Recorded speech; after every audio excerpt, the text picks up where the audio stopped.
যদি ভালো হতে চাও সর্বপ্রথম মিথ্যা বলা ছেড়ে দাও। হযরত মুহাম্মদ সাল্লাল্লাহু আলাইহি ওয়াসাল্লাম। অন্যের প্রতি খারাপ ধারণা করাও অন্যায়। হযরত আলী রাদিয়াল্লাহু তাআলা। ঈমান এবং হিংসা একই সঙ্গে একই অন্তরে থাকতে পারে না। আল হাদিস।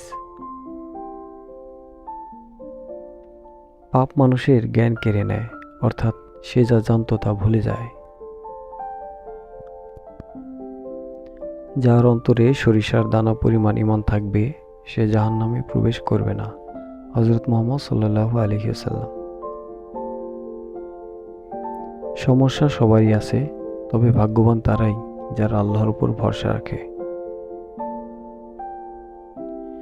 কারো উপর রাগান্বিত হবেন না, নিজেকেও অন্যের রাগের কারণ হতে দিবেন না।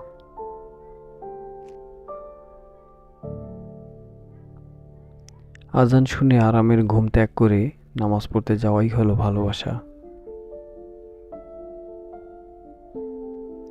গুনাহকে অবশ্যই ধুতে হবে, হয় দুনিয়াতে চোখের পানি দ্বারা, নতবা আখিরাতে জাহান্নামের আগুন দ্বারা। যদি গুনাহের গন্ধ থাকতো তাহলে কেউ আমার দ্বারের কাছেও আসতো না। সবচেয়ে উদাসীন হৃদয় হলো যে বিপদে পড়েও আল্লাহকে ডাকে না, আর সবচেয়ে জাগ্রত হৃদয় হলো যে নিয়ামত পেয়েও আল্লাহকে বলে না। যে কষ্ট আল্লাহর কথা স্মরণ করিয়ে দেয় সেটা হচ্ছে নিয়ামত। মাওলানা তারিক জামিল।